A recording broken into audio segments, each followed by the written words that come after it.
ವೀಕ್ಷಕರೆಲ್ಲರಿಗೂ ಶನಿಯ ನೇರ ಸಂಚಾರ ವಿಶೇಷ ಕಾರ್ಯಕ್ರಮಕ್ಕೆ ಸ್ವಾಗತ. ವೀಕ್ಷಕರೇ, ಜ್ಯೋತಿಷ್ಯ ಶಾಸ್ತ್ರದ ಪ್ರಕಾರ ಮಕರ ಮತ್ತು ಕುಂಭ ರಾಶಿಯ ಅಧಿಪತಿಯಾಗಿರುವ ಶನಿಯು ಎಲ್ಲಾ ಗ್ರಹಗಳಲ್ಲಿಯೂ ಬಹಳ ನಿಧಾನವಾಗಿ ಚಲಿಸುವ ಗ್ರಹವಾಗಿದ್ದು, ಶನಿಯು ಒಂದು ರಾಶಿಯಿಂದ ಮತ್ತೊಂದು ರಾಶಿಗೆ ಚಲಿಸಲು ಸರಿಸುಮಾರು 2.5 ವರ್ಷಗಳ ಸಮಯ ತೆಗೆದುಕೊಳ್ಳುತ್ತದೆ. ಜ್ಯೋತಿಷ್ಯದ ಪ್ರಕಾರ ಶನಿಯು ಮಾರ್ಚ್ 29ರಂದು ಮೀನ ರಾಶಿಯನ್ನು ಪ್ರವೇಶಿಸಿದ್ದು, ಇದೇ ರಾಶಿಯಲ್ಲಿ ತನ್ನ ಹಿಮ್ಮುಖ ಸಂಚಾರವನ್ನು ಆರಂಭಿಸಿದ್ದಾನೆ. ನವೆಂಬರ್ 28ರಂದು ಶನಿಯು ತನ್ನ ಹಿಮ್ಮುಖ ಸಂಚಾರದಿಂದ ಮೀನ ರಾಶಿಯಲ್ಲಿ ನೇರ ಸಂಚಾರವನ್ನು ಆರಂಭಿಸುವನು ಮತ್ತು 2026ರಲ್ಲಿ ಇದೇ ರಾಶಿಯಲ್ಲಿ ತನ್ನ ಚಲನೆಯನ್ನು ಮುಂದುವರಿಸಲಿದ್ದಾನೆ. ಶನಿಯು ಮೀನ ರಾಶಿಯಲ್ಲಿ 138 ದಿನಗಳ ನಂತರ ತನ್ನ ನೇರ ಸಂಚಾರವನ್ನು ಮಾಡುವನು. ಶನಿಯ ಈ ನೇರ ಸಂಚಾರದಿಂದ ಅಪಾರ ಪ್ರಯೋಜನವನ್ನು ಜನರು ಪಡೆಯಲಿದ್ದಾರೆ. ಈ ವರ್ಷ ಮಾತ್ರವಲ್ಲದೆ 2026ರಲ್ಲಿ ಅತ್ಯಂತ ಹೆಚ್ಚಿನ ಲಾಭವನ್ನು ಪಡೆಯುವರು.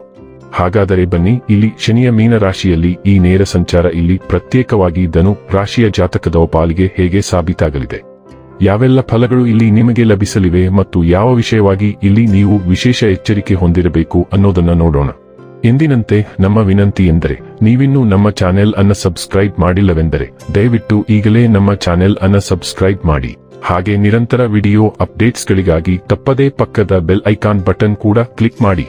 ವೀಕ್ಷಕರೇ, ಧನು ರಾಶಿಯ ಸ್ಥಳೀಯರಿಗೆ ಚಂದ್ರನ ಚಿಹ್ನೆಯ ಪ್ರಕಾರ ಶನಿ 3ನೇ ಮತ್ತು 4ನೇ ಮನೆಗಳ ಅಧಿಪತಿಯಾಗಿದ್ದು, 4ನೇ ಮನೆಯಲ್ಲಿ ನೇರವಾಗಿ ಚಲಿಸುತ್ತಾನೆ. ಈ ಸಂಚಾರವು ಭಾವನಾತ್ಮಕ ಅಸ್ಥಿರತೆ ಮತ್ತು ಅಸ್ವಸ್ಥತೆಯನ್ನು ಉಂಟುಮಾಡಬಹುದು. ಇದು ಆಂತರಿಕ ಶಾಂತಿ ಮತ್ತು ಸಂತೋಷದ ನಷ್ಟಕ್ಕೆ ಕಾರಣವಾಗಬಹುದು.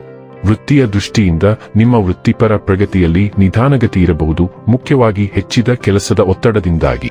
ಆದಾಗ್ಯೂ ವ್ಯವಹಾರದ ಮುಂಭಾಗದಲ್ಲಿ ನಿಮ್ಮ ಪ್ರಯತ್ನಗಳು ಉತ್ತಮ ಲಾಭವನ್ನು ನೀಡುವ ಸಾಧ್ಯತೆ ಇದೆ.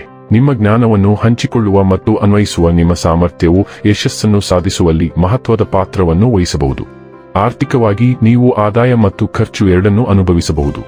ಮೀನ ರಾಶಿಯಲ್ಲಿ ಈ ಶನಿ ನೇರ ಸಮಯದಲ್ಲಿ ನಿಮ್ಮ ಖರ್ಚಿನ ಗಮನಾರ್ಹ ಭಾಗವನ್ನು ಕುಟುಂಬದ ಅಗತ್ಯತೆಗಳು ಮತ್ತು ಮನೆ ಸುಧಾರಣೆಗಳ ಕಡೆಗೆ ನಿರ್ದೇಶಿಸಬಹುದು, ಬಹುಶಃ ನಿಮ್ಮ ಆರ್ಥಿಕ ಹೊರೆಯನ್ನು ಹೆಚ್ಚಿಸಬಹುದು.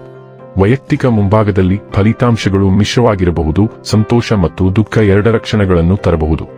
ಈ ಭಾವನಾತ್ಮಕ ಏರಿಳಿತವು ನಿಮ್ಮ ಸಮಯವನ್ನು ಸಂಪೂರ್ಣವಾಗಿ ಆನಂದಿಸಲು ನಿಮಗೆ ಕಷ್ಟವಾಗಬಹುದು. ಆರೋಗ್ಯಕ್ಕೆ ಸಂಬಂಧಿಸಿದಂತೆ ವೈದ್ಯಕೀಯ ವೆಚ್ಚಗಳು ಹೆಚ್ಚಾಗಬಹುದು, ವಿಶೇಷವಾಗಿ ನಿಮ್ಮ ತಾಯಿಯ ಯೋಗಕ್ಷೇಮಕ್ಕೆ ಸಂಬಂಧಿಸಿದಂತೆ ಇದು ಭಾವನಾತ್ಮಕ ತೊಂದರೆಯನ್ನು ತರಬಹುದು. ಇನ್ನು ಕೊನೆಯದಾಗಿ ಈ ದಿನಗಳಂದು ಮಾಡಿಕೊಳ್ಳಬೇಕಾದ ಉಪಾಯಗಳ ಕುರಿತು ನೋಡುವುದಾದರೆ, ಗುರುವಾರ ಗುರುಗ್ರಹಕ್ಕೆ ಯಜ್ಞಹವನ ಮಾಡಿ. ವೀಕ್ಷಕರೇ, ಇದಾಗಿತ್ತು ಧನು ರಾಶಿಯ ಜಾತಕದವರ ಶನಿಯ ನೇರ ಸಂಚಾರದ ಮಾಹಿತಿ ಇಷ್ಟವಾದರೆ ವಿಡಿಯೋವನ್ನು ಲೈಕ್ ಮತ್ತು ಶೇರ್ ಮಾಡಿ. ಜೈ ಶ್ರೀರಾಮ್. ಕಾಮೆಂಟ್ ಬಾಕ್ಸ್ನಲ್ಲಿ ಬರೆಯಿರಿ. ಹಾಗೆ ಚಾನೆಲ್ ಸಬ್ಸ್ಕ್ರೈಬ್ ಮಾಡುವುದರ ಜೊತೆಗೆ ನಿರಂತರ ವಿಡಿಯೋ ಅಪ್ಡೇಟ್ಸ್ಗಳಿಗಾಗಿ ಪಕ್ಕದ ಬೆಲ್ ಐಕಾನ್ ಕ್ಲಿಕ್ ಮಾಡಿ.